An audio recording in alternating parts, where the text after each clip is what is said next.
Assalamualaikum warahmatullahi wabarakatuh.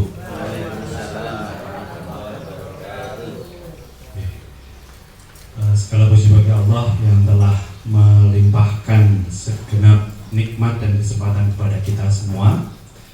Dan salawat serta salam semoga tetap tercurahkan pada baginda Nabiullah Muhammad Sallallahu Alaihi Wasallam. Yang terhormat Kepala SMP Negeri 2 Andong ataupun yang mewakili, yang kami hormati Bapak dan Ibu guru serta tenaga administrasi SMP Negeri 2 Andong. Pada kesempatan hari ini kita akan sama-sama menyimak pemaparan dari Bapak Marsudi Raharjo SPD berkaitan dengan penyebaran pemahaman tentang budaya positif di sekolah. Agendanya yang pertama adalah pembukaan, yang kedua inti, dan dilanjutkan dengan tanya jawab jika ada pertanyaan ataupun diskusi dari kita semua, dan yang terakhir adalah penutup. Untuk membuka agenda pada siang hari ini, mari kita buka dengan membaca basmalah bersama-sama. Bismillahirrahmanirrahim. Untuk menyingkat waktu, Bapak Ibu sekalian, mari sama-sama kita simak pemaparan dari Bapak Marsudi Raharjo, dan sebelumnya mari kita berikan aplaus terlebih dahulu. Pada Bapak Marsudi Raharjo kami persilakan. Terima kasih Bapak Rasid Harinanto yang telah memberikan waktu pada kami pada kesempatan siang hari ini untuk menyampaikan apa yang menjadi salah satu tugas dari calon guru penggerak. Namun sebelumnya, Assalamualaikum warahmatullahi wabarakatuh. Innalhamdulillah nahmaduhu wa nasta'inu wa nastaghfiruh wa na'udzubillahi min syururi anfusina wa min sayyiati a'malina may yahdihillahu fala mudhillalah wa may yudlil fala hadiyalah. Asyhadu an la ilaha illallah wahdahu la syarikalah wa asyhadu anna Muhammadan abduhu wa rasuluh. Allahumma sholli wa sallim wa barik ala Muhammad wa ala alihi wa sahbihi ajma'in. Rabbi shrah li sadri wa yassir li amri wa hlul 'uqdatam min lisani yafqahu qawli. Yang kami hormati Kepala SMP Negeri 2 Andong, Ibu Sri Rezeki, yang kebetulan pada siang hari ini tidak bisa hadir karena ada tugas dinas di Kabupaten Boyolali. Yang kami hormati Bapak Ibu Dewan Guru SMP Negeri 2 Andong dan juga tenaga administrasi sekolah. Yang pertama dan yang utama, marilah kita senantiasa memanjatkan rasa syukur kehadirat Allah Subhanahu wa Ta'ala, karena pada kesempatan siang menjelang sore hari ini kita masih dapat berkumpul bersilaturahmi di ruang guru SMP Negeri 2 Andong dengan kegiatan insya Allah nanti kami mohon bantuannya kepada Bapak Ibu semua sebagai salah satu pemenuhan tugas kami selaku calon guru penggerak angkatan 10. Sebelumnya, walaupun kita sudah tahu, namun izinkan saya untuk memperkenalkan diri terlebih dahulu.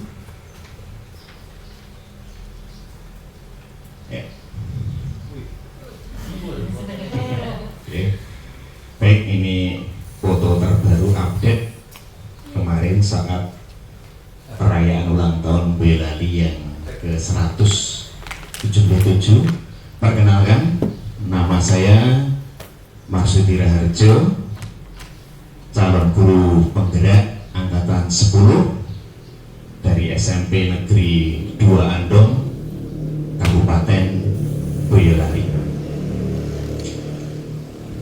Pada kesempatan siang menjelang sore hari ini, kembali mohon izin dan mohon maaf kepada Bapak Ibu semua, izin untuk bisa memaparkan apa yang sudah kami dapat di pendidikan guru penggerak, yaitu menyebarkan pemahaman dan penerapan pengalaman budaya positif. Walaupun kami tahu di sini Bapak Ibu lebih berpengalaman, apalagi beliau-beliau para guru penggerak yang alhamdulillah SMP Negeri 2 Andong sudah meluluskan 3 calon guru penggerak angkatan ke-9. Untuk itu mohon izin, walaupun dari sisi usia mungkin lebih muda, tapi dari sisi pengalaman saya yakin lebih dari kami. Untuk itu mohon izin kepada para guru penggerak yang sudah ada di SMP Negeri 2 Andong untuk bisa nipak tilas dari yang sudah dijalankan di angkatan ke-9 kemarin. Nanti mohon masukan arahan dari apa yang kami sampaikan kalau ada kurangnya. Begitu juga kepada Bapak Ibu yang lain, saya yakin di sekolah ini sudah luar biasa pengalamannya. Jadi di sini posisi kami dalam rangka menjalankan pendidikan. Jadi ibaratnya kalau di bahasanya fasilitator ya, kelas 10.048 ya, di sana sering memotivasi kita ya, hasilnya Bapak Pradana Fitroh itu berasal dari Tegal sana, Ngapak. Itu sering memberikan semacam kayak surat cinta. Apakah ini juga berlaku di kelasnya Pak Rosid dan kawan-kawan? Ya mudah-mudahan kurang lebih. Apa seperti itu Pak Rosid? Ya, kayak surat cinta. Ibaratnya ikut pendidikan guru penggerak itu bahasanya yang terupdate yang didapat karena kita baru saja menyelesaikan modul 1 modul 1 ya. Karena di pendidikan guru penggerak ini ada 3 modul. Modul 1 itu nanti ada submodulnya, ada modul 1.1, 1.2, 1.3, dan ini masuk 1.4, dan di penghujungnya aksi nyatanya diseminasi terkait dengan budaya positif. Dan ini bahasa yang dipakai oleh fasilitator kami sangat luar biasa. Ya ibaratnya kita itu baru berada di kawah Condro Timuko seperti itu. Yang kemarin WA ke grup memotivasi kita agar tetap bersemangat, karena memang mengikuti kegiatan itu betul-betul semangat itu nomor 1 ya. Semangat waktu, seiring dengan kegiatan-kegiatan yang ada di sekolah kita harus menyelesaikan segala sesuatunya yang menjadi tugas, apalagi semua berbudik kalau bahasanya di guru penggerak ada waktu batasnya. Baiklah Bapak Ibu, langsung saja ke materi yang akan saya sampaikan pada siang hari ini, yaitu menyebarkan pemahaman dan penerapan pengalaman budaya positif.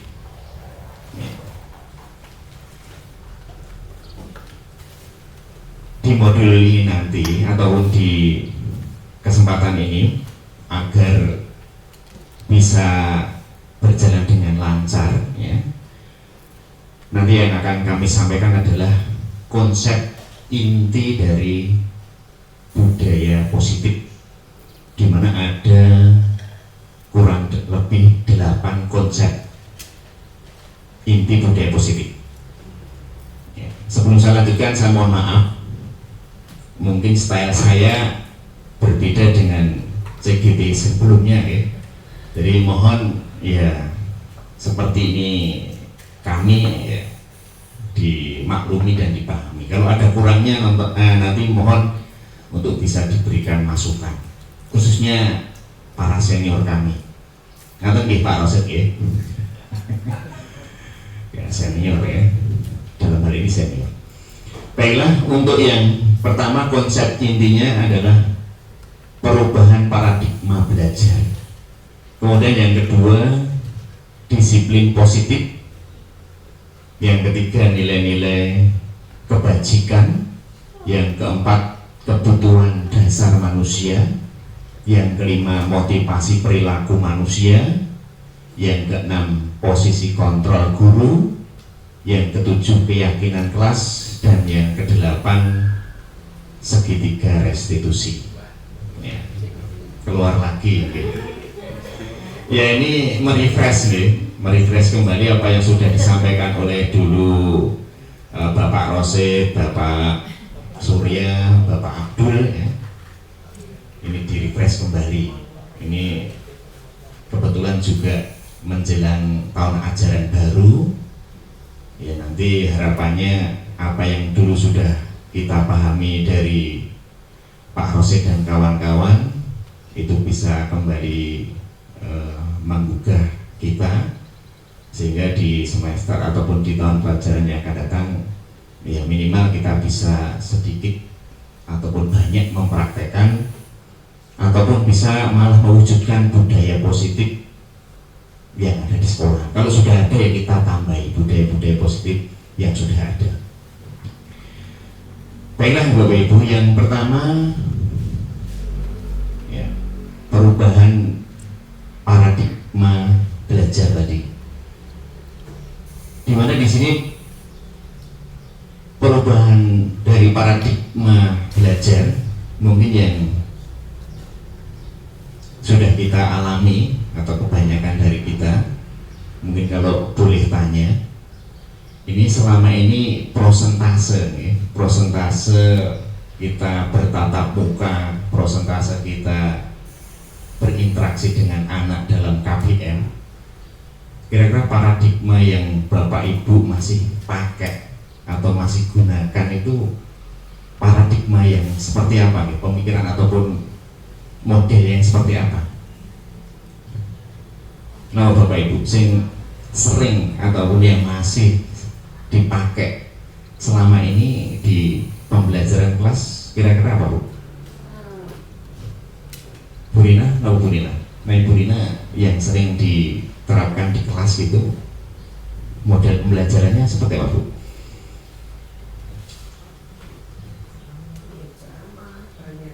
Ceramah tak jawab ya, diskusi. Oke, tergantung materi. Atau lebih kita sederhanakan lagi, untuk paradigma pembelajaran ini kan, kalau dulu itu lebih menjadikan murid itu hanya sebagai objek ya. Ya, murid hanya sebagai objek, sedangkan guru sebagai subjek, atau istilah yang lebih mungkin kerennya itu guru sentris gitu. Tapi untuk paradigma sekarang ya, ini untuk mengikuti perkembangan yang ada, apalagi anak-anak sekarang yang dulu sudah disampaikan oleh Pak Rosid gitu ya, dimana generasi sekarang itu memang luar biasa, kita harus bisa mengikuti. Dimana untuk konsep paradigma dulu bahwa guru itu menjadi pusat dari proses pembelajaran itu kelihatannya sudah mulai harus kita geser, dimana sekarang guru diharapkan hanya sebagai fasilitator, dimana di paradigma ini yang juga sudah disampaikan di sekolah ini melalui Kompel ya, yang saat itu narasumbernya oleh Pak Rasid, dimana pembelajaran yang paling cocok untuk sekarang ini adalah pembelajaran yang berdiferensiasi ya. Pembelajaran yang menyesuaikan dengan kebutuhan anak, ini yang paling tepat untuk sekarang ya. Karena anak ini secara umum untuk dalam proses pembelajaran ini mereka berdasarkan teori itu ada secara sederhana ada 3 ya, yang punya gaya belajar Pak Rasid ya, visual ya, visual yang mereka itu akan lebih mudah menyerap segala informasi itu melalui gambar, video dan sebagainya. Ada yang auditori gitu ya, yang bisa menyerap materi ataupun itu dengan mendengarkan. Dan yang ketiga lupa, yang ketiga yang kinestetik ya, yang dia lebih mengedepankan aktivitas fisiknya. Nah, berdasarkan gaya-gaya belajar yang ada pada siswa, nah, kita diharapkan agar proses pembelajaran dapat berjalan dengan baik. Kita seyogianya kalau bisa itu menggunakan pendekatan atau pembelajaran yang berdiferensi, sehingga peserta didik ini mampu menyerap ya, dan perkembangannya nanti sesuai dengan psikologi modern, dan ujungnya nanti harapannya terwujudnya profil pelajar Pancasila. Harapannya itu, harapan endingnya dari perubahan paradigma belajar, kita mengedepankan murid, kita menjadikan murid itu sebagai subjek bukan objek. Harapannya nanti murid menjadi manusia Indonesia yang sesuai dengan profil pelajar Pancasila. Nah, profil pelajar Pancasila itu sendiri saya yakin Bapak Ibu juga sudah memahami ya. Di sekolah kita juga bahkan sudah menjalankan yang namanya P5 ya, proyek penguatan profil pelajar Pancasila. Namun tidak ada salahnya kita refresh kembali apa saja profil pelajar Pancasila yang harapannya itu tumbuh ya, menjadi satu nilai yang diyakini oleh anak-anak.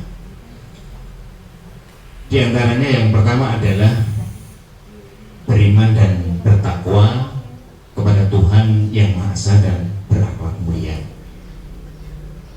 Ini menjadi tantangan yang luar biasa ya, mewujudkan ini. Kita sudah berusaha sekuat mungkin ya, kalau di sekolah ini didukung sepenuhnya oleh Pak Joko ya, selaku kesiswaan yang begitu sabar bagaimana mengajak anak-anak, mendukung Bapak Sarjono selaku guru agama terkait dengan keimanan dan ketakwaan anak. Tapi itu pun juga belum maksimal kita lakukan di sekolahan. Kenapa ini semua bisa ataupun masih terjadi? Karena kembali untuk menumbuhkan yang namanya kesadaran itu memang luar biasa. Nah, nanti harapannya di konsep-konsep inti berikutnya kita gali bagaimana menumbuhkan kesadaran tersebut, karena ujung dari budaya positif ini adalah nanti munculnya motivasi intrinsik atau motivasi internal. Jadi segala sesuatunya itu nanti dilakukan itu bukan lagi karena paksaan, bukan lagi karena pengharapan, tapi semua didorong dari dalam diri. Dan itu kalau terwujud, insya Allah kita sebagai guru yang notabene kalau di sekolah itu kita sebagai orang tua kedua buat anak-anak, insya Allah akan merasakan satu hal yang menyenangkan ya. Karena saya pernah sering berdiskusi dengan beberapa rekan guru ya, yang beliau-beliau ini mempunyai anak atau gitu, dimana putra putrinya itu tingkat ya, motivasi intrinsiknya itu luar biasa, dan itu banyak sudah terjadi ataupun ada di lingkungan kita ya. Dari bapak ibu semua putra putrinya sudah ini mempunyai motivasi internal intrinsik yang luar biasa, sehingga di dalam menjalankan apapun itu orang tua tinggal ibaratnya itu mengiringi. Nah, kalau hal tersebut itu terjadi pada anak didik kita di sekolahan, kita toh juga di sini sebagai orang tua kedua, insya Allah keluhan kita kalau pas di ruang guru dengan anak, ya mudah-mudahan ya tidak terjadi. Tapi itu memang luar biasa ya, butuh kesabaran, butuh perjuangan ya, butuh perjuangan. Ya. Karena yang terjadi itu, taruhlah dari satu pengalaman saya gitu ya, pernah bertanya ke salah satu guru ya, tentang anaknya itu, yang namanya belajar itu sudah menjadi lifestyle ya, semacam kebutuhan. Dan sinau itu ibaratnya rasa doya-oya, bahkan wong tua memang enggak wis tondo lek sinau kok yo nonton TV sik kono apa dolan sik, justru malah dibangga. Nah, tapi ini kebalikan dengan yang kita alami di sekolah. Nah, itu semua memang bisa terjadi karena adanya motivasi. Kedua, dari profil pelajar Pancasila adalah berkebinekaan global. Nah, di sini harapannya nanti anak-anak itu punya wawasan global ya, bisa menghargai perbedaan. Dengan demikian, insya Allah nanti akan terjadi saling harga menghargai di antara anak-anak sesama mereka maupun dengan yang lainnya.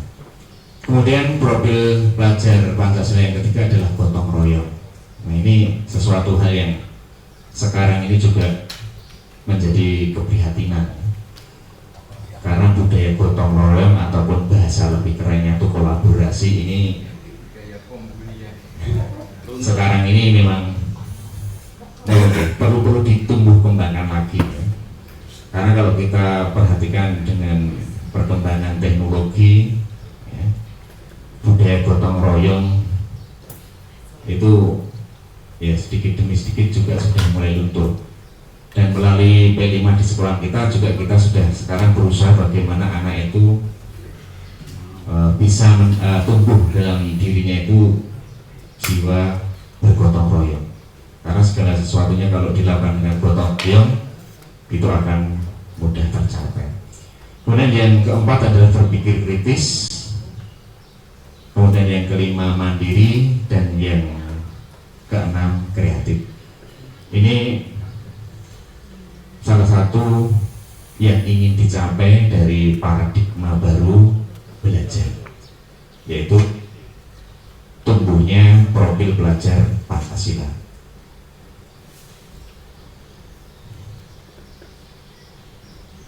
Terkait dengan penumbuhan motivasi internal tadi ya, ini juga tidak terlepas dari kita sebagai seorang guru ya. Ini terkadang kita itu mengalami miskonsepsi tentang teori kontrol ya.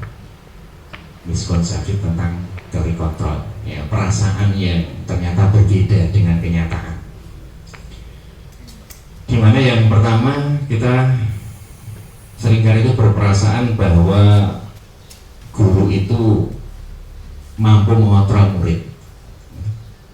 Memang kalau dari sisi status dan peran, kalau di sekolah memang guru itu perannya ya mengontrol murid, dan dalam hal ini murid biasanya kalau di sekolah karena posisinya ya sudah pasrah dengan apa yang harus dilakukan sesuai dengan apa yang diperintahkan oleh Bapak Ibu guru.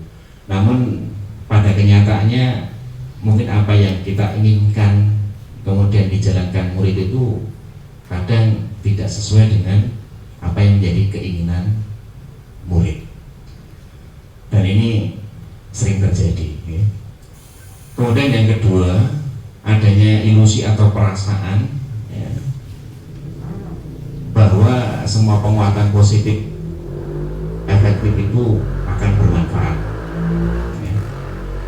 Seperti kita memberikan satu reward dan sebagainya, itu harapannya bisa nanti anak itu lebih bersemangat ya.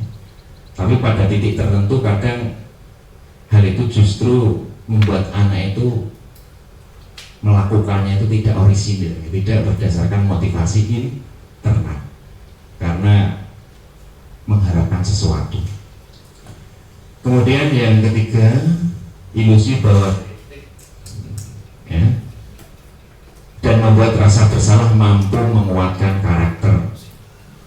Nah, ini yang sering terjadi khususnya kalau di sekolah ini adalah ya yang ada di standar siswaan ya, selalu berhubungan dengan anak. Ini seringkali memberikan satu ya, statement kepada anak yang kadang justru itu malah kontraproduktif. Nah, maka ini semua harus sebisa mungkin dikurangi, karena membuat anak nanti tidak akan atau tidak percaya diri, minder dan sebagainya, dengan adanya ilusi bahwa kritik dan membuat rasa bersalah itu akan menguatkan karakter. Ternyata tidak seperti itu. Dan yang terakhir, ilusi bahwa orang dewasa berhak memaksa ya. Ya, orang dewasa dalam ini kalau posisi kita di sekolah ya guru ya, sedangkan yang junior menurut murid ya. Biasanya kita sebagai orang dewasa itu yang merasa benar ya, selalu benar, dan ternyata itu juga tidak sepenuhnya benar.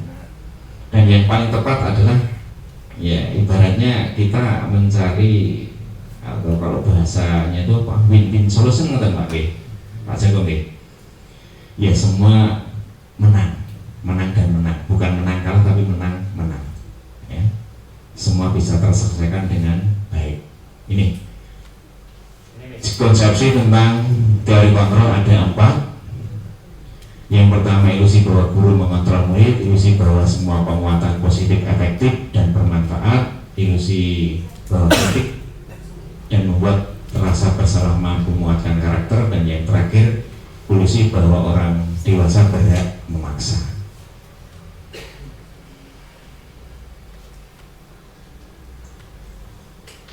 Nah, dari ilusi tadi, perasaan-perasaan yang ternyata itu tidak sepenuhnya benar, ini bisa nanti mengubah paradigma kita ya, dari yang sebelumnya berdasarkan paradigma stimulus respon ke pendekatan dengan teori kontrol. Seperti apa itu? Di situ untuk stimulus respon itu realita kebutuhan kita itu sama, itu pemikirannya seperti itu. Tapi pada kenyataannya ternyata kebutuhan kita itu berbeda, dan itu kita tidak bisa paksakan ke yang lainnya. Jadi perubahan ini yang harus kita mulai jalankan. Kita ke teori kontrol bahwa ternyata kebutuhan antara satu dengan yang lainnya itu berbeda-beda. Tidak boleh kita samakan sesuai dengan kebutuhan kita sendiri. Kemudian yang kedua, semua orang ini berdasarkan stimulus respon itu melihat hal yang sama. Berdasarkan teori kontrol, setiap orang memiliki gambaran yang berbeda. Pandangan ataupun harapan ke depan antara satu dengan yang lainnya itu ternyata berbeda-beda. Kita tidak boleh memaksakan sesuai dengan harapan kita. Jadi seperti murid, harapannya kita ya harus seperti ini dan seterusnya. Tapi kenyataannya mungkin harapan mereka itu berbeda lah. Dalam hal ini kita harus mulai membesarkan hati ya, pakai usus ya dalam proses pendekatan teori kontrol ini. Kemudian yang selanjutnya kita mencoba mengubah agar orang berpandangan sama dengan kita. Ini berdasarkan teori kontrol ya, kita harus berusaha memahami pandangan orang lain. Kemudian perilaku buruk itu dilihat sebagai satu kesalahan. Ini berdasarkan stimulus respon, bahwa kalau anak melakukan kesalahan harus dihukum dan sebagainya. Ini ternyata berdasarkan teori kontrol kita tidak boleh serta-merta seperti itu. Kita harus lihat dulu kenapa anak melakukan kesalahan tersebut. Yang pasti semua pasti ada latar belakangnya, ada tujuannya, dan itu perlu kita gali. Maka nanti di konsep inti yang terakhir tentang segitiga restitusi, kita akan berusaha bagaimana kita itu bisa memahami apa yang menjadi masalah anak, sehingga nanti dari situ anak diharapkan bisa menemukan solusi dari apa yang sudah mereka lakukan. Kemudian yang berikutnya berdasarkan stimulus respon, di sana orang lain itu bisa mengontrol saya. Berdasarkan teori kontrol, di mana yang bisa mengontrol itu ya diri kita sendiri. Kemudian saya bisa mengontrol orang lain. Ternyata dari berdasarkan teori kontrol itu kita tidak bisa mengontrol orang lain. Kemudian pemaksaan ada pada saat rujukan gagal ya. Dari berdasarkan teori kontrol, ini kolaborasi dan konsensus atau kesepakatan itu menciptakan hal-hal atau pilihan-pilihan baru. Dan yang terakhir tadi, model berpikir menang kalah, itu di stimulus respon, bahwa orang dewasa itu pasti menang, itu tidak sepenuhnya benar. Dan yang terbaik berdasarkan teori kontrol adalah kita berpikirnya adalah menang dan menang. Dalam artian menang, kita menang, yang menjadi fokus penanganan kita anak juga menang. Jadi tidak ada pihak yang di sini merasa direndahkan. Baiklah Bapak Ibu, ini tadi mengubah paradigma stimulus respon ke pendekatan teori kontrol.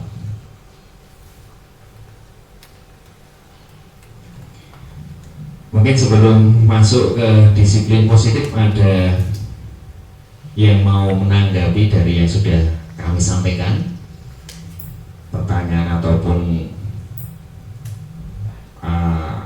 istilahnya pakai tanggapan, kamu persilakan.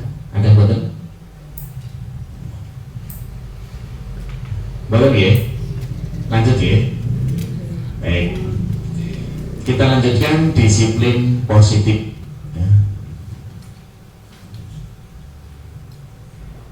Disiplin positif ini berasal dari bahasa Latin yang artinya disiplin ya, disiplina. Arti sebenarnya itu adalah belajar, dimana disiplin ini mengacu pada disiplin diri yang memiliki tanggung jawab terhadap apa yang dilakukannya berdasarkan nilai-nilai yang diyakini. Tapi budaya yang ada di kita, yang berkembang di kita Yang namanya disiplin itu adalah usaha bagaimana membuat orang itu patuh, ya, membuat orang itu bisa tertib, ya, dan seterusnya. Ya, yang berkembang dari pengertian disiplin. Padahal disiplin itu sendiri dari asal katanya itu adalah belajar. Nah, disiplin positif, ya, ini merupakan salah satu cara penerapan disiplin yang bertujuan untuk menumbuhkan kesadaran serta memberdayakan peserta didik tanpa imbalan penghargaan atau reward. Jadi harapannya dengan disiplin itu tadi akan memunculkan disiplin positif. Dari belajar tadi bisa memunculkan disiplin positif, sehingga dari munculnya disiplin positif itu nanti menumbuhkan kesadaran dalam diri anak, ya, dimana dia itu melakukan tanpa mengharapkan satu imbalan.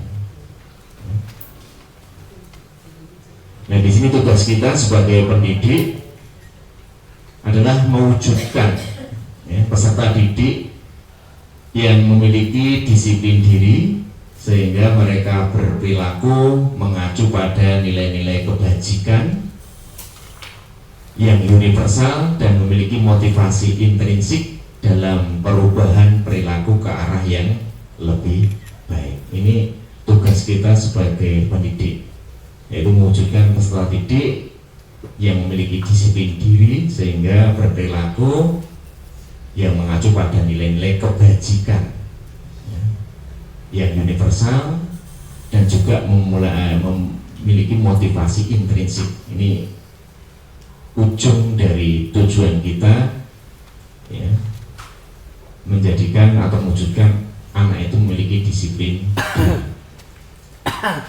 Lalu apa saja nilai-nilai kebajikan dan apa itu motivasi intrinsik, kita coba lihat sama-sama. Ya, untuk nilai-nilai kebajikan, ya,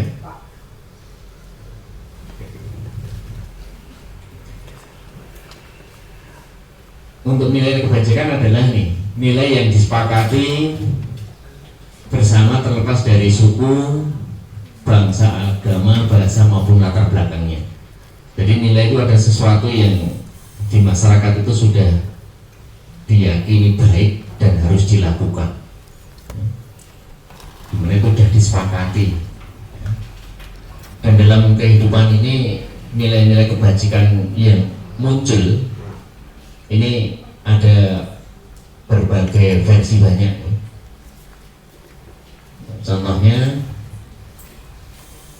kalau yang kita sudah laksanakan dan menjadi tujuan harapan kita adalah nilai-nilai yang ada pada profil pelajar Pancasila yang tadi sudah kamu sebutkan.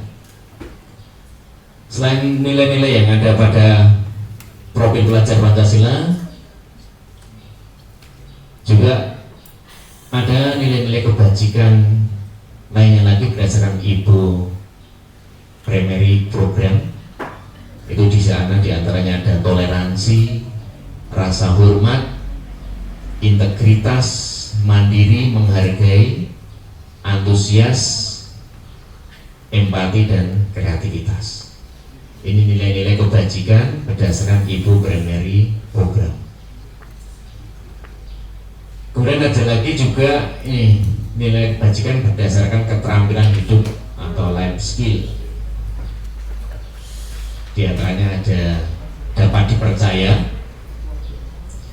kemudian lurus hati, kemudian pendengar yang aktif, tidak merendahkan orang lain, memberikan yang terbaik dari diri. Ini nilai-nilai yang ada di keterampilan hidup atau life skill. Dan ini harapannya bisa tumbuh dalam disiplin diri anak tadi.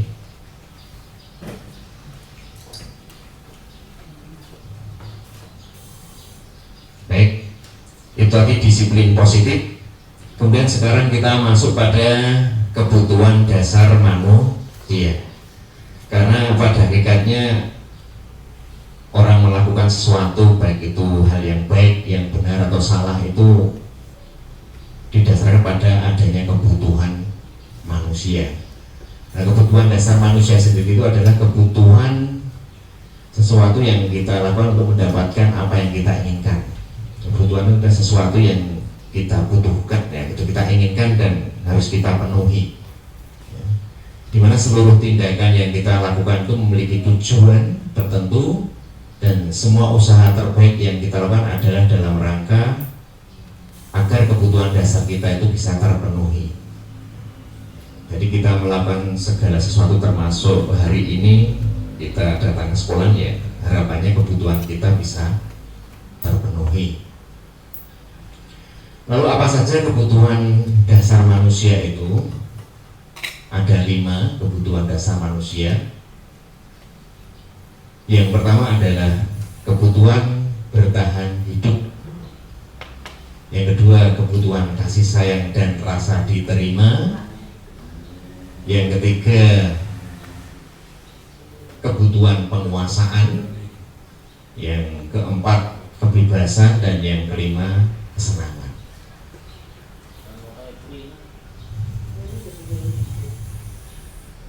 Untuk contoh dari masing-masing kebutuhan tadi, kebutuhan bertahan hidup, diantaranya ya seperti kebutuhan primer, seperti makanan, kesehatan, pakaian, dan juga rumah. Ya, mungkin kalau contoh kasus di sekolahan, pada saat pembelajaran kenapa kok ada anak yang melentruk dan sebagainya, ini mungkin kita bisa cari sebabnya, apakah anak itu memang sakit atau memang dari sisi kebutuhan akan makanan itu belum terpenuhi, ya. Jadi kita tidak boleh serta-merta kok anak itu kalau di kelas ibaratnya ini nggak bersemangat karena lemes dan sebagainya, itu mungkin karena kebutuhan bertahan hidupnya itu belum tercukupi, ya. Seperti mungkin pas sakit, ya. Kemudian juga belum sarapan dan sebagainya. Kemudian yang berikutnya, contoh kebutuhan kasih sayang dan rasa diterima. Itu diantaranya dipedulikan, kerjasama, menjadi bagian dalam kelompok, dan juga berbagi. Jadi kebutuhan dasar yang kedua ini, kasih sayang dan rasa diterima ini, mungkin kalau yang terjadi di sekolah kita itu anak ingin dipedulikan teman atau cari perhatian, jadi melakukan hal-hal yang mungkin di luar aturan atau tata tertib, seperti contohnya yang saya jadikan kasus anak menggunakan lipstik. Itu kan dia harapannya kan bisa, atau kebutuhannya dia dipedulikan oleh teman, mungkin karena dia tidak bisa menonjolkan diri pada sisi akademik, mungkin untuk bisa memenuhi kebutuhan dasar kasih sayang dan rasa diterima itu dengan melakukan hal yang seperti itu. Nah, ini memang guru ini harus secara psikologis juga harus bisa memahami anak. Jadi selain sebagai guru juga sebagai psikolog. Dan ini sebenarnya yang paling tepat adalah guru BP. Guru BP. Kemudian yang berikutnya adalah penguasaan. Ini contoh dari kebutuhan dasar penguasaan itu, ya, harga diri, ya. Kemudian keinginan untuk dianggap, memimpin, berprestasi, diakui dan didengar. Kebutuhan akan hal ini juga sering terjadi pada anak yang mereka tidak bisa memenuhi kebutuhan ini, akhirnya melakukan hal-hal yang ibaratnya itu justru malah kontraproduktif tadi. Kemudian berikutnya kebebasan, ya. Kalau dulu contohnya Ridwan Pak, ya. Pengen menjadi yang terdepan, ya, tapi ternyata tidak sesuai ekspektasi, akhirnya melakukan hal-hal justru yang kurang baik. Kemudian kebebasan tadi Ini kebutuhan-kebutuhan yang ingin dipenuhi diantaranya adalah mandiri, memiliki pilihan sendiri, mencoba hal baru dan mampu mengendalikan arah hidupnya. Nah, ini manusia memang ditakdirkan punya semacam rasa ingin bebas. Anak pun juga seperti itu, ingin mandiri, ingin memiliki pilihan sendiri, mencoba hal yang baru. Maka seorang guru di sini diharapkan juga mampu memahami kebutuhan ini, sehingga kalau ada anak-anak yang melanggar karena memang mereka itu dalam rangka memenuhi kebutuhan, kita bisa memahami. Dan yang terakhir adalah kesenangan, ya, atau fun tadi, ya, seperti bermain, humor, antusiasme dan tertawa. Dan kalau ini kebutuhan ini di sekolah kita lebih dominan, ya, lebih dominan. Ya, jadi anak melakukan hal-hal yang ibaratnya di luar yang kita harapkan, itu kebanyakan karena ya kesenangan. Mereka main bola di dalam kelas, ya. Ya, berarti di sini seorang guru ya kita berarti ya, sebisa mungkin kebutuhan akan kesenangan ini ya bisa kita penuhi agar anak bisa terkontrol.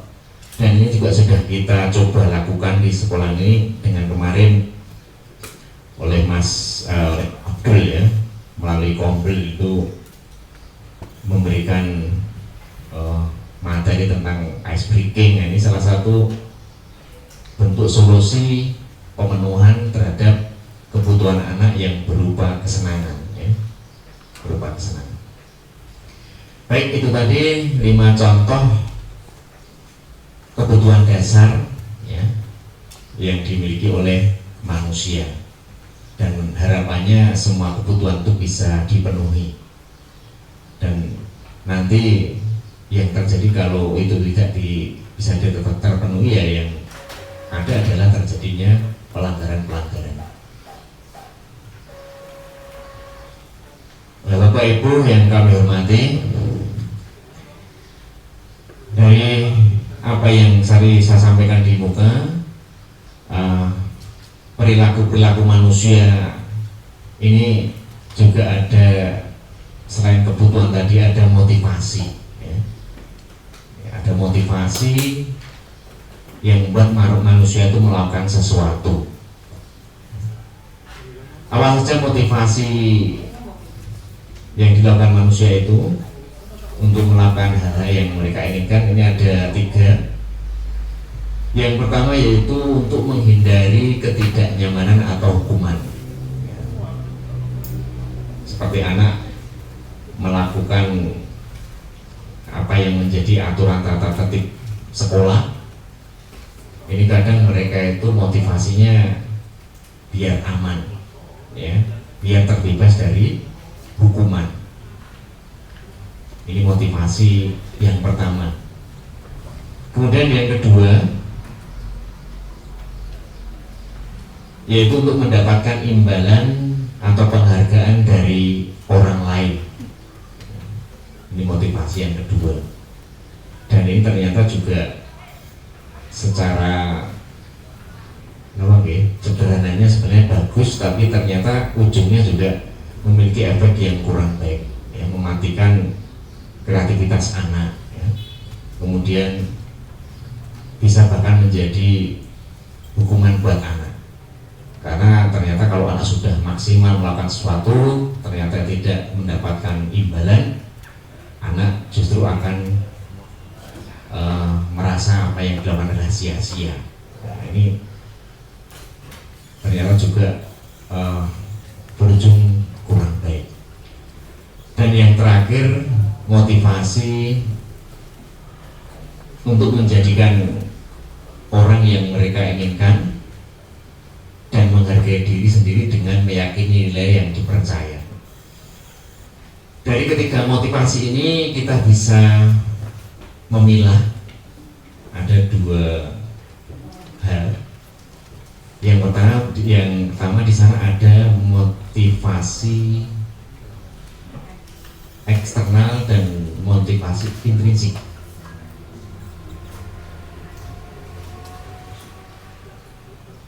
Oke, mohon maaf ini salah ketik.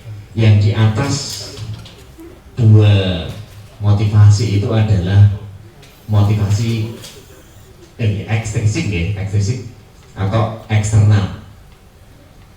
Dimana kalau eksternal itu berarti berasal dari luar diri anak ya. Seperti tadi melakukan sesuatu itu karena tidak nyaman, biar apa istilahnya itu terbebas dari hukuman. Ini semua berasal dari luar. Kemudian yang kedua, untuk mendapatkan imbalan itu pun juga berasal dari luar. Nah, yang paling menjadi harapan kita, motivasi itu adalah yang berasal dari dalam diri ya, atau motivasi intrinsik atau internal. Dimana kalau anak sudah memiliki motivasi ini ya, mereka akan menjadi orang yang mereka inginkan sendiri dan menghargai diri sendiri dengan meyakini nilai-nilai yang dipercaya ya, ini motivasi perilaku manusia.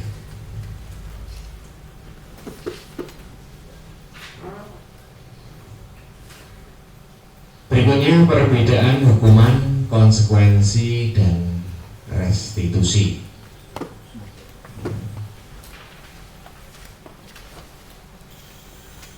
Apa itu hukuman? Dimana hukuman ini biasanya itu tidak terencana atau tiba-tiba ya. Seperti kalau ada anak yang bolos ya, beberapa waktu lalu, kemudian ada kita memberikan hukuman anak harus berada di lapangan selama berapa waktu ya, ini masuk kategori dari hukuman, dan ini biasanya itu tidak terencana secara tiba-tiba. Dan yang kedua, hukuman itu biasanya murid tidak tahu apa yang akan terjadi dan tidak dilibatkan sebelumnya. Kalau dia melakukan kesalahan itu apa yang akan terjadi murid tidak tahu ya. Jadi hanya sepihak biasanya atau bersifat satu arah. Dan hukuman ini bisa bersifat fisik maupun psikis ya. Fisik itu ya dijemur di lapangan, suruh lari, membersihkan WC. Kalau psikis itu ya diberikan kalimat-kalimat yang justru membuat anak down. Lalu berikutnya adalah konsekuensi. Kalau konsekuensi ini terencana ya, atau disepakati sesuai peraturan. Namun walaupun perencanaan disepakati, ini pun jadi nanti membuat murid itu tidak nyaman atau tidak nyaman. Umpamanya kalau tidak memakai topi ya harap secara konsekuensinya ya harus beli topi lagi. Ini salah satu contoh. Kemudian kalau mencoret-coret meja ya konsekuensinya harus membersihkan meja dan seterusnya. Kemudian yang terakhir di konsekuensi ini, sikap guru selalu memonitor murid ya. Ini konsekuensi. Kemudian yang berikutnya adalah restitusi. Apa itu restitusi? Yaitu proses menciptakan kondisi bagi murid untuk memperbaiki kesalahan. Di mana dalam proses restitusi ini terjadi kolaboratif ya, yang mengajarkan murid untuk mencari solusi sendiri. Ini yang terbaik dari hukuman, konsekuensi, restitusi ya. Yang paling bagus adalah restitusi. Seperti apa nanti kita sama-sama lihat untuk penanganan dari restitusi itu. Baiklah Bapak Ibu, untuk sedikit refleksi dari tadi yang sudah yang kami sampaikan. Ini ada beberapa narasi ya, tentang tindakan guru. Nanti coba kita minta Bapak Ibu untuk bisa berkomentar, apakah itu hukuman atau konsekuensi. Untuk yang pertama, mencatat 100 kali di dalam buku kalimat "saya tidak akan terlambat lagi karena terlambat ke sekolah" ini kalau menurut Bapak Ibu termasuk hukuman atau konsekuensi? Hukuman atau konsekuensi? Konsekuensi no. Kenapa konsekuensi? Kenapa? Karena sudah ada tadi saya sampaikan, sudah tahu akibat. Kalau Pak Rasid atau Pak Rasid itu? Hukuman atau konsekuensi ini? Biasanya sepertinya sudah ada aturan sebelumnya atau belum seperti ini? Biasanya belum ya. Biasanya spontanitas ya, spontanitas biasanya, spontan ya. Kalau seperti itu masuk kategorinya, men? Ya, termasuk hukuman ya. Kemudian lari mengelilingi lapangan basket 2 kali karena terlambat. Ya, kalau ini mudah ya, hukuman ini, hukuman.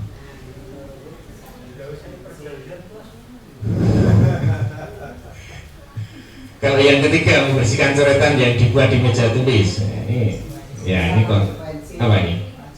Oh, bukan konsekuensi ya. Ya, karena sudah menjadi kesepakatan kelas ya, sudah menjadi aturan. Ya, konsekuensinya kalau cerat-cerat ya harus membersihkan. Kalau murid diminta push up, ini hukuman ya. Udah. Refleksinya mudah-mudah saja ya. Kemudian menggantikan kertas tugas teman yang telah dicoret-coret, ya, konsekuensi ya, Konsekuensi dan hukuman. Kemudian berjemur di lapangan basket, hukuman ya. Kemudian nih yang ekstrim nih, murid diminta bertelanjang kaki sepanjang hari karena tidak menggunakan sepatu warna hitam. Kenapa nih? Hukuman apa konsekuensi? Hukuman ya. Hukuman, terima kasih. Bukan malu ya, tapi malah seneng ya. Ya, tapi di tempat-tempat tertentu ya wajib. Baik, ini Bapak Ibu sedikit ya untuk merefresh dari apa yang tadi sudah kami sampaikan tentang apa itu hukuman dan konsekuensi. Sekarang bagaimana posisi kita ya menghadapi ataupun mensikapi dari murid-murid yang kita sama-sama setiap hari berinteraksi. Ini ada 5 posisi kontrol guru ya. 5 posisi kontrol guru itu diantaranya yang pertama adalah sebagai teman. Kemudian yang kedua sebagai penghukum, yang ketiga sebagai pemantau, yang keempat sebagai pembuat rasa bersalah, dan yang terakhir sebagai manajer. Nah, dari kelima posisi itu nanti harapannya kita di posisi yang terakhir yaitu manajer. Sebagai teman itu seperti apa? Coba kita lihat sama-sama. Ya. Oke, pertama sebagai penghukum ya. Dimana ini contoh kasusnya siswa tidak memakai atribut lengkap saat upacara. Ini sebagai penghukum ini biasanya dengan kata-kata atau dengan hukuman verbal ya. Bahkan sampai fisik juga, awalnya dari verbal ya. Ya, contohnya di sini hormat padang merah selama 1 jam. Ini hukuman ya. Dan ini juga nanti biasanya membekas pada siswa. Hukuman-hukuman seperti ini membekas pada siswa. Kemudian yang berikutnya, pembuat rasa bersalah. Ini contoh narasinya. Berapa kali ibu bapak harus memberitahu kamu selalu saja mengecewakan bapak ibu. Nah, ini pada posisi seperti ini, walaupun kata-kata kita halus ya, tapi menjadikan anak itu merasa dia itu bersalah. Kalau di pendidikan ini namanya identitas gagal, atau membuat anak tidak percaya diri dan seterusnya. Kemudian berikutnya, posisi kontrol sebagai teman. Nah, ini kalau dulu mungkin di sini pernah itu benar-benar seperti teman ya. Ada salah satu guru ya sangat dekat sekali dengan anak. Ini kalau kalimat yang sering disampaikan pada posisi ini, ayo dong ikuti aturan sekolah ya. Tolong bantu ibu atau bapak ya. Sudah tidak apa-apa, lain kali jangan sampai berbuat lagi yang seperti ini. Ini posisi sebagai teman. Memang dari sisi interaksi hubungan ya secara sekilas baik, tapi kalau ini terlalu kelewatan juga membuat marwah ataupun harga diri guru itu kadang tidak begitu dihargai oleh murid. Maka kita sebisa mungkin membatasi ini. Kemudian yang berikutnya, pemantau. Di sini contoh ya, narasi kalimatnya, kamu sudah melanggar peraturan sekolah ya, kamu tahu konsekuensinya. Setelah upacara kamu beli atribut di koperasi dan jangan diulangi lagi. Ini pemantau ini ya sama kalau tadi itu seperti konsekuensi. Ini sudah ada di aturan, dia selalu memantau anak dan untuk tindakannya itu berdasarkan aturan yang ada. Dan yang terakhir adalah posisi kontrol sebagai seorang manajer. Nah, ini posisi yang paling puncak, paling baik, dimana untuk posisi manajer ini kalimat narasinya pun juga membuat anak itu nanti bisa mengeluarkan jalan keluar dari yang seharusnya dilakukan. Ya. Contohnya di sini, apakah kamu tahu kesalahanmu? Kira-kira bagaimana kamu memperbaiki kesalahanmu? Ya. Ya. Oke. Baik Bapak Ibu, masih ada beberapa konsep inti. Ini ada sedikit juga kuis ya. Posisi kontrol apakah aku?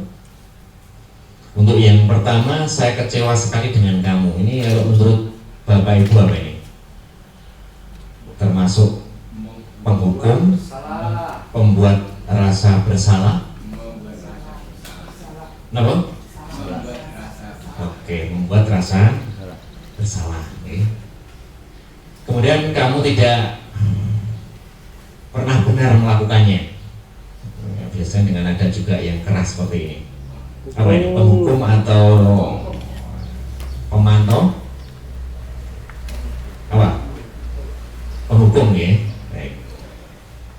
Kata-kata seperti itu atau kalimat itu biasanya muncul dari kontrol guru sebagai penghukum. Kemudian apa rencanamu untuk menyelesaikan masalah ini? Kira-kira apa Bapak Ibu? Manajer atau pemantau atau teman? Pak Rasid? Oke, manajer ya. Satu. Kemudian ayo lakukan demi Bapak Ibu ya, sebagai teman. Dan yang terakhir, kamu tidak pernah mendapatkan nilai jika tidak mengerjakan tugas. Apa ini kira-kira? Ya oke. Pemantau ya, pemantau. Baik. Ini posisi kontrol ya kita gitu ya. Setelah kita tahu, nah nanti harapannya sekarang ini posisi kita yang sering kita lakukan yang mana? Apakah sebagai penghukum, sebagai teman, mantau ya? Tapi harapan yang paling baik ya kita sebagai seorang manajer. Baik, agar semua harapan tadi bisa terjadi, kita ini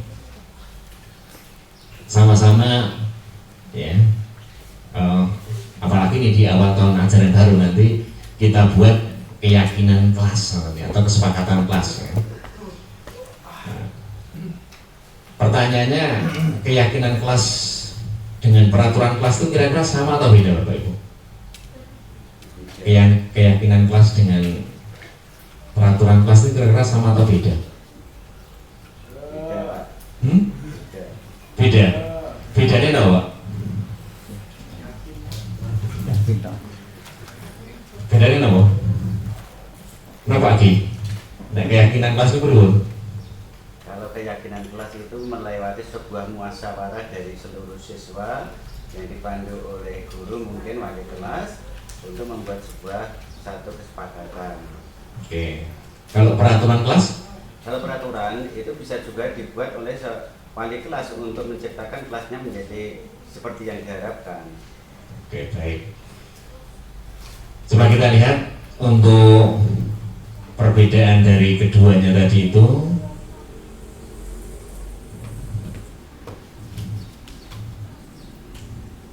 Untuk keyakinan itu tadi betul ya, yang disampaikan oleh Pak Ki, bahwa itu berasal dari murid ya, dengan wali kelasnya, berdasarkan nilai-nilai universal yang diyakini oleh kelas, kemudian dijadikan sebuah kesepakatan.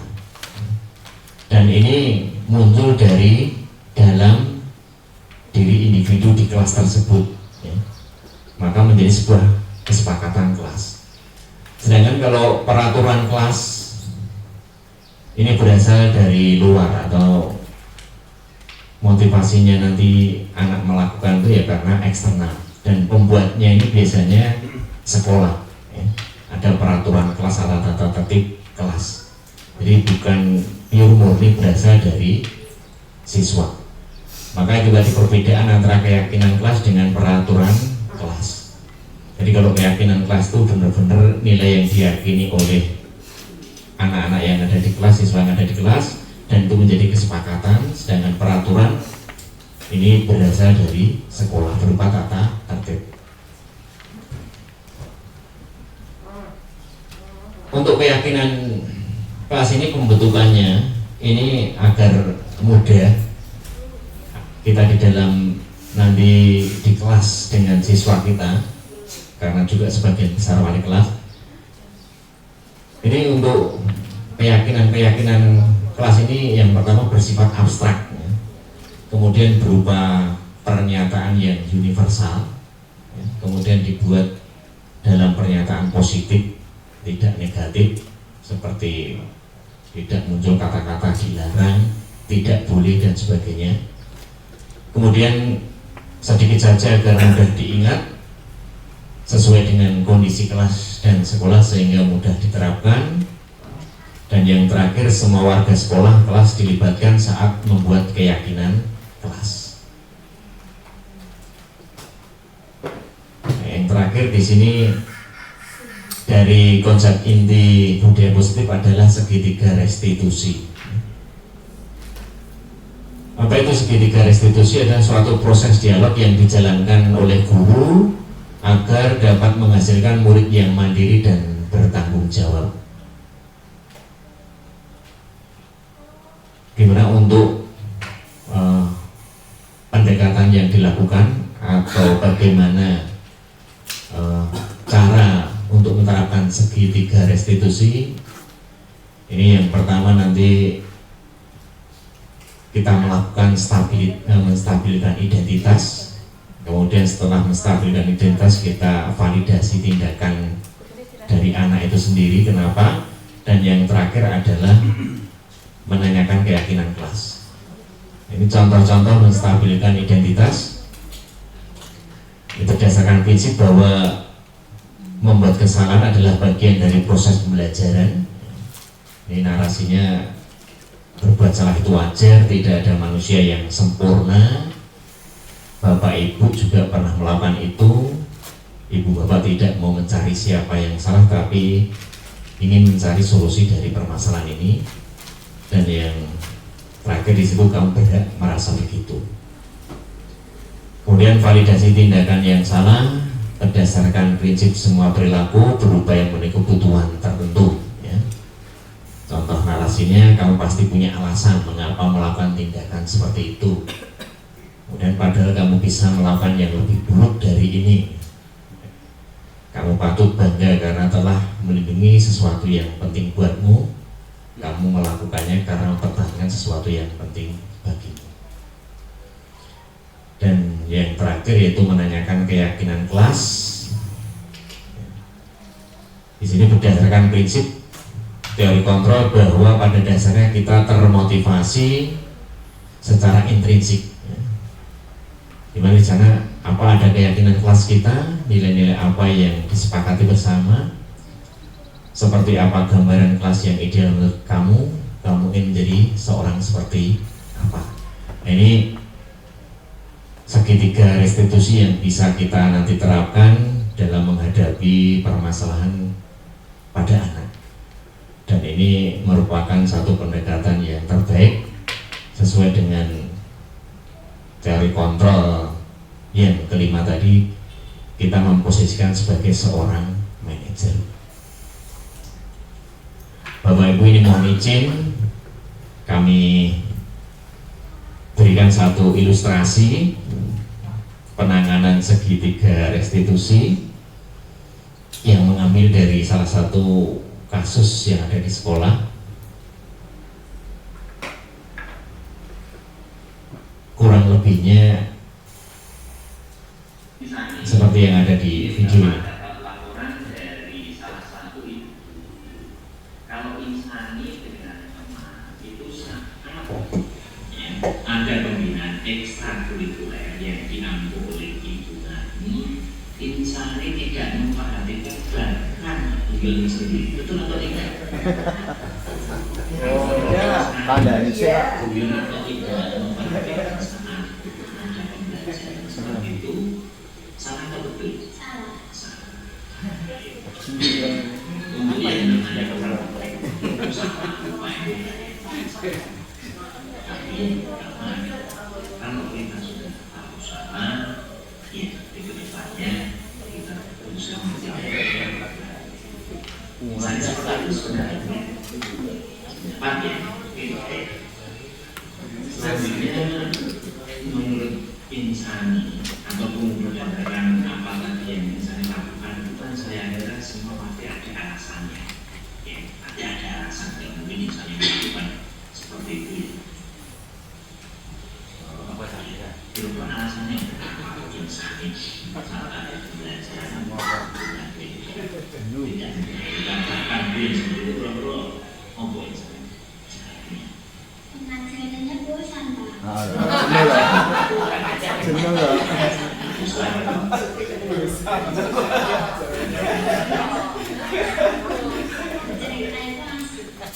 Ada teman yang sefrekuensi, jarang bertemu, kemudian ketemu saat kegiatan ekstra sehingga asik malah ngobrol sendiri, asik ngobrol dengan temannya tadi gitu ya. Di kelas misalnya ada keyakinan kelas atau kesepakatan kelas, dengan kesepakatan kelas itu harus dilaksanakan oleh semua anggota kelas itu. Dan di salah satu keyakinan kelas insani tadi yang itu insani manja, itu insani tadi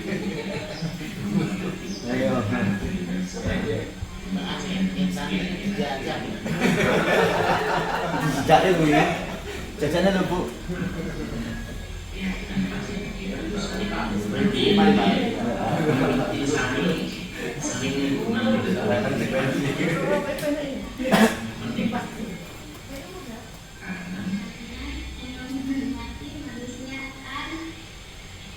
sebenarnya kan itu ya makanan itu seimbang ya karena seperti kita ya, tidak ada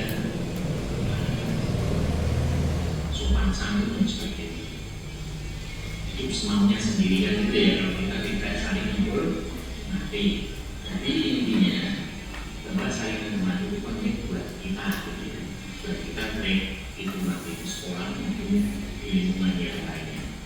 Dan menurut Insani lagi setelah Insani mengetahui bahwa saling menghormati itu penting, terus kedepannya Insani akan seperti apa dengan yang sudah Insani lakukan tadi? Ya, Tersebut itu.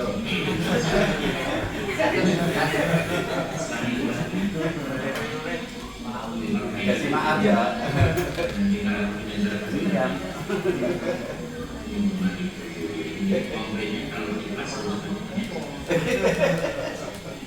Kalau di kelas Insani tadi kan Insani dengan saat belajar nanti kalau di kelas Insani apakah akan seperti itu atau bagaimana?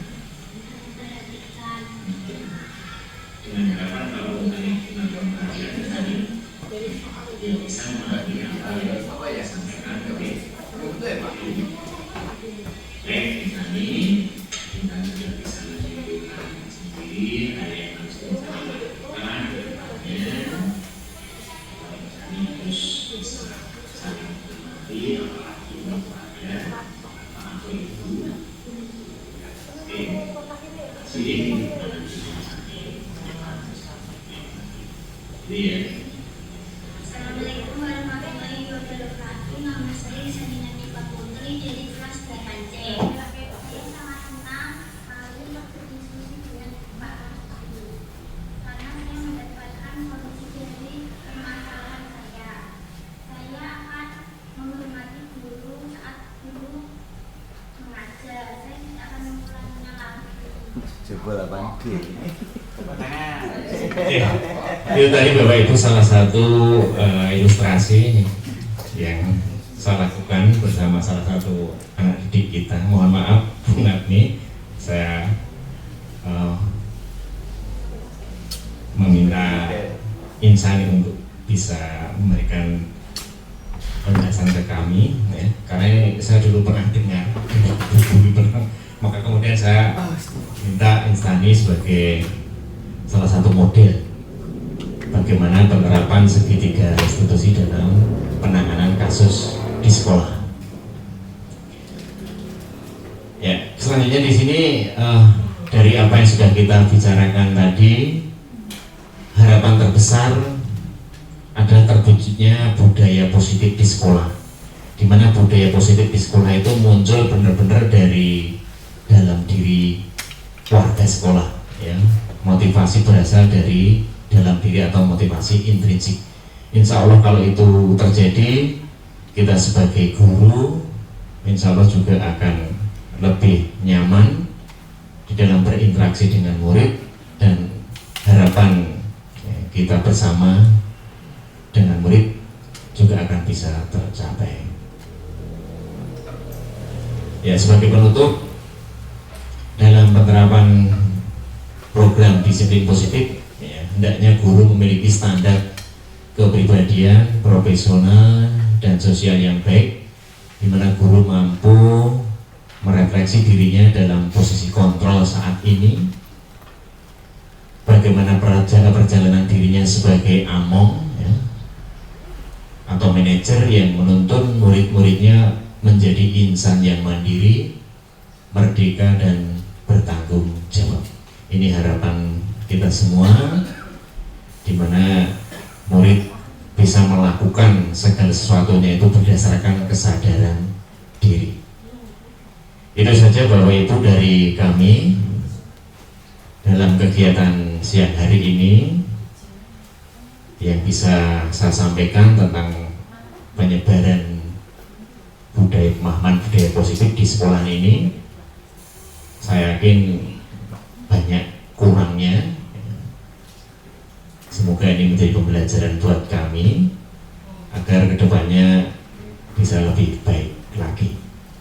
Mungkin sebelum saya akhiri ada yang mau disampaikan oleh Bapak Ibu, entah pertanyaan ataupun yang lainnya. Ada tidak Bapak Ibu? Pak Rosid mau menambahkan sebagai senior kami dari apa yang saya paparkan tadi. Kalau ada kurangnya silahkan ditambahi, kalau ada lebihnya dibuang atau nolak.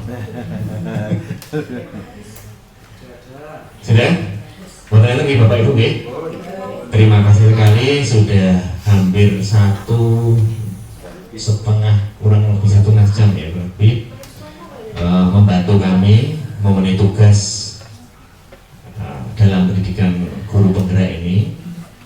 Mohon doanya bisa menuntaskan sampai akhir, dan semua yang bisa kami dapatkan nanti harapannya ya kami bisa menerapkan di sekolah ya. Mohon dukungan dan juga doanya. Itu dari kami, sekali lagi kurang dan lebihnya mohon maaf. Assalamualaikum warahmatullahi wabarakatuh.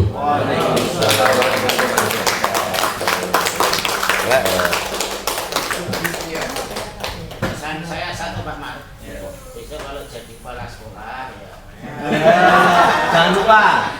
Baik, Bapak Ibu sekalian, karena tadi kami yang membuka acara, kita akan tutup agenda pada siang hari ini dengan membaca hamdalah bersama-sama. Alhamdulillahirabbil alamin. Terima kasih atas partisipasi dari Bapak Ibu sekalian. Mohon maaf dan kekurangan dan kesalahan. Assalamualaikum warahmatullahi wabarakatuh. Sekali lagi tepuk tangan untuk Pak Marsudi.